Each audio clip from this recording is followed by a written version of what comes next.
You ever get that feeling you're being watched? I live alone in a small house at the edge of town. Last night, around midnight, someone knocked on my door. I wasn't expecting anyone, so I froze for a moment. The knocking came again, 3 slow, deliberate thuds. I checked the peephole, but no one was there. Thinking it might be kids pulling a prank, I ignored it and went back to watching TV. That's when I got a text. "Why won't you open the door?" My blood ran cold. The number was unknown. I didn't reply. Instead, I double-checked all the locks and grabbed the biggest knife I could find from the kitchen. A few minutes passed and I heard something in the backyard, a faint scraping sound. My stomach sank. I slowly crept to the window and peeked through the blinds. There was a man standing in the middle of my yard, staring directly at my window. He was holding something long and sharp, a crowbar, I think. Before I could react, he grinned and raised his phone. A second later, I got another text. "I see you." I called the police, but by the time they arrived, he was gone. They found the back door lock partially busted and footprints leading into the woods. I didn't sleep last night, and I don't think I'll sleep tonight either. True scary story. My name is Michael, and I'm a 14-year-old boy who lives with my aunt in the countryside. Now out here, we have no neighbors. The closest place to my house is about 8 miles away. I always loved living out here because I've always liked the seclusion, and the road we live by is always dead at night, which makes for good sleep. Now my aunt is always working the night shift, so this means I would be home alone pretty much every night. Long story short, I came home from school on a relatively crappy day, thunderstorms and rain all day and all night, and spent my day playing video games and Snapchatting my friends. At about 9 o'clock, my aunt came upstairs and told me she was heading off to her job. I was always fine with this because I liked being home alone. I had full range of the house and could play loud music all I wanted. Who wouldn't love it? At about 11 o'clock, I had started feeling tired and laid down to watch some YouTube and go to sleep. And soon enough, I did. I woke up at some odd hour of the night to somebody knocking on the door. I sat up and muttered, "What the hell?" I thought my aunt had got home from the night shift and reluctantly went to go answer the door, and out of habit, checked the window beside the door to make sure it was her. But there was nobody there. I thought to myself, probably some stupid kids knocking on my door and running away. And I dismissed it at that and went back into my room. I checked my phone to realize it was 3 a.m., and the thought of teenagers ding-dong ditching my home was suddenly out of the question given that it was a Wednesday, and I basically lived in the middle of nowhere. Just as I was thinking, I heard a bang coming from the basement. I jumped and tried to make up an excuse, like a noise of the thunderstorm, to calm me down. We always kept our basement door locked anyway, out of my aunt's paranoia and fear of someone breaking in. That's when I heard footsteps slowly creaking up the old wooden stairs in my basement. Frozen with fear, I grabbed my phone and called 911. The operator told me to go to an upstairs room in the house and grab a weapon to defend myself. But there was no way I was going to grab a knife from the kitchen, especially when I heard the door being slammed and quickly realized that someone was trying to bust it down. I jumped from my bed and closed my door quietly and hid in my closet like the 911 operator had told me to do. This was easily the scariest moment of my life, but suddenly, the banging stopped. But what comes next will haunt me for my whole life. Whoever it was screamed at the top of their lungs. But it wasn't a normal scream, it was an insane and disgruntled scream. And then, I heard the basement door collapse. Now he was full out screaming as he sprinted up the stairs. He went through all the rooms down the upstairs hallway, still screaming, until he reached mine. My door, unfortunately, didn't have a lock on it, and when I heard him open my door, I was paralyzed with fear. I could see him through the shades of my closet. He was still screaming, looking all over my room, even under my bed.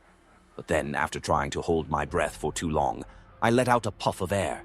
He perked up, looked straight at my closet, and slowly walked towards it, no longer screaming. I couldn't even breathe at the moment, especially when he just stopped right in front of the closet door.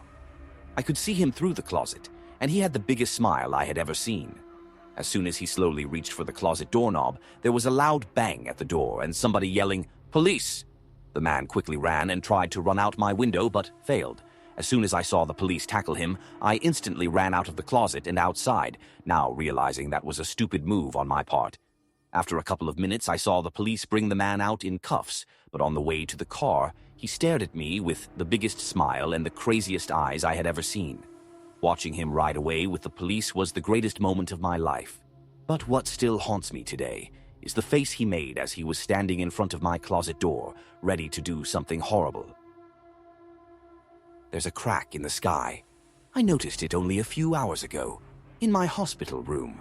I was in inpatient care because of my frequent health problems, seizures, liver issues, the list goes on.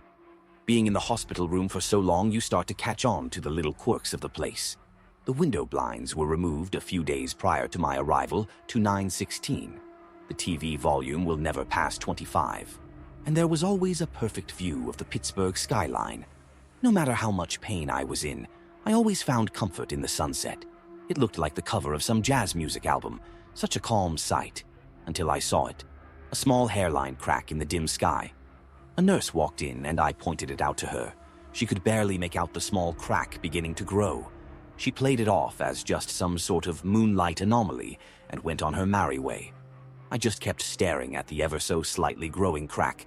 An hour in of staring at it, I noticed something. As the night finally set in fully, there was a faint light pouring out of it, like a small flashlight being shined on something miles away. It seemed like nobody else was paying it any mind. Nobody except me and maybe that nurse. I took a break from my stargazing to use the restroom. The air seemed to feel a little colder every minute. The AC was apparently fixed, and yet I was freezing in my shitty hospital gown. So much for a nice, cozy October night. I returned to the window and my skin went clammy. The crack got big and now wider. I stared at what was now a massive gap in the night sky. It shined a near-blinding light that never seemed to touch down onto Earth. At that moment, I froze. I couldn't help but just stare, deep inside the light of this crack that was as massive as Second Moon. I could hear an emergency alert ringing from both my phone and the quiet TV. It didn't faze me, though, at least not yet. A few moments passed and I snapped out of my temporary shock, immediately messaging my parents and siblings asking if they could see the crack too. No answer. I didn't want to panic. Panicking would only make my condition worse. I glanced back at the window and nearly shat myself. The giant gap in space grew seemingly as big as it could. It took up around a quarter of the horizon. Clouds seemed to warp around it, like metal fillings reacting to the wrong side of a magnet. I tried to alert a member of staff about the macrocosmic crack in the sky that dwarfed the moon, but the door was locked. The building must have been on lockdown, or maybe my door lock was just broken. I didn't have time to rationalize the situation, though, as I made my feeble attempt to escape my room for help. I heard a loud, piercing boom. The window shattered, sending glass to cascade the floor of my room. Thank God I was still able to wear shoes. I slowly crept back towards the window, watching the sky turn a sinister gray. Something began to crawl out of the sky. It looked like an impossible being, a face with infinite eyes and mouths slithering out of the void of pure light. I heard thousands screaming as the beast touched down to Earth. It made an impossible noise that I could only describe as TV static mixed with the roar Godzilla makes. My eardrums bursted, a blessing and a curse. I was released from hearing the agony that was that being's voice. My vision began to fade out slowly. The last thing I saw, the being from the sky laying waste to the world.